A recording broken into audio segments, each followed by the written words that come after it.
Let's see, अब हम देखेंगे अब हमारा मेन जो कौन कौन से वो डिफरेंट कंडीशनल सेंटेंसेज है जिनका बेसिकली हम लोग सीखने जा रहे हैं जो आज हम लोग। तो हमारा टॉपिक ये है कि what are the different types of conditional sentences. ठीक है, so number one is zero.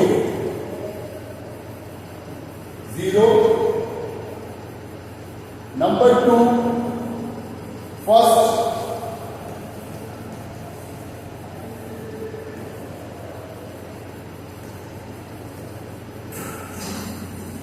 यहां पे लिख लेते हैं zero condition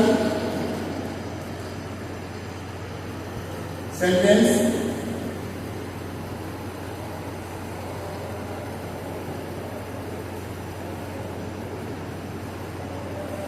number three second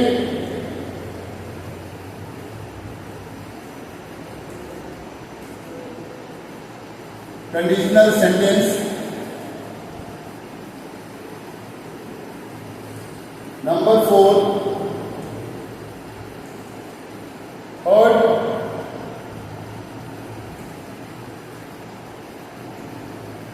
conditional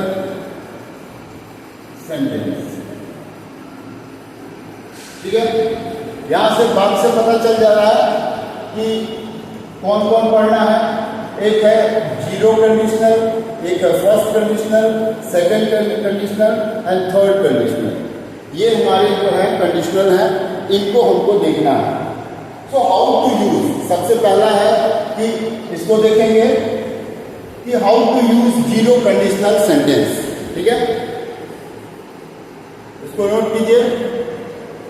first है how to use zero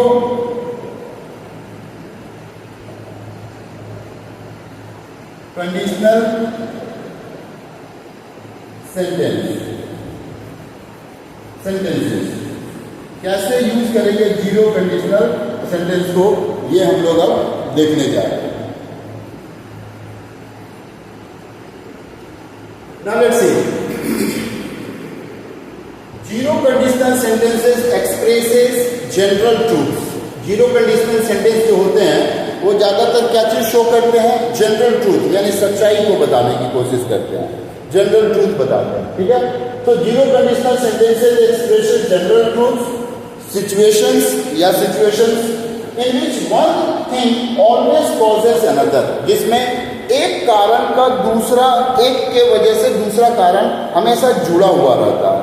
one causes is related to another causes and when you see a zero condition, जब हम लोग गौर से देखते हैं जीरो कंडीशन को, जीरो कंडीशन को, तो हम बात कर रहे होते हैं किसके बारे में? सिर्फ एक जनरल ट्रूथ के बारे में, एक सच्चाई के बारे में, ना कि किसी स्पेसिफिक इंस्टेंस या किसी और चीज के बारे में बात कर रहे हैं। If you are talking about generally something which is true, अगर कुछ सच की बात करते हैं, जैसे ये एकदम बिल्कुल यूनिवर्सल ट्रूथ है, ठीक है, इसमें कोई फॉल्स नहीं है, तो हम लोग उसमें जीरो कंडीशन का यूज करते हैं। फॉर एग्जाम्पल लेते हैं, if you don't brush your teeth, देख लीजिए ये क्या कह रहा है? कह रहा है कि if you don't brush your teeth comma you get cavities. इससे एक चीज बात समझ में आ रही है कि ये भी प्रेजेंट में है, first clause is also in present and the second clause also in present. So zero condition shows that the both side there is only the same thing, nothing is going to change. ठीक है, अभी ये हम लोग देखेंगे इसके बारे में क्या कहने की कोशिश कर रहे हैं जीरो कंडीशन में। अब एक और चीज इसमें सामने आ रहा है कि there are a couple of things to take note in the above sentences.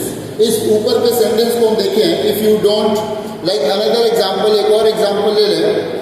When people smoke cigarettes, their health suffer. अब ये भी एक जनरल ट्रूथ है कि अगर जब लोग सिगरेट पीते हैं तो उनके हेल्थ को सफर करता है। अब इन दोनों सेंटेंस से हमें एक बात समझ में आ जाती है कि जीरो कंडीशन में First, when using the zero condition, the correct tense in both clause is simple present tense. A common mistake is to use the simple future tense. ठीक है, अब ज्यादातर लोग यहां ध्यान रखेंगे, अब प्रॉब्लम कहां फंसता है, जब हम इसको बनाते हैं तो उस समय सबसे पहला क्लॉज भी प्रेजेंट में होगा, दूसरा भी प्रेजेंट में होगा, बट अक्सर में लोग कहते हैं कि if he does his work, if he does his work, comma, he gets money। अब अगर ऐसे जगह में हम यहां पे अगर विल लगा दिए यानी फ्यूचर लगा दिए तो ये गलत हो जाएगा, या ध्यान रखेंगे शैल विल का यूज नहीं होना चाहिए। अगर पहला क्लॉज प्रेजेंट में है, प्रेजेंट सिंपल में है, तो ये भी प्रेजेंट सिंपल ही होगा, ना कि फ्यूचर होगा। अगर फ्यूचर कर देते हैं प्रेजेंट फ्यूचर तो फिर गलत हो जाएगा। ठीक है,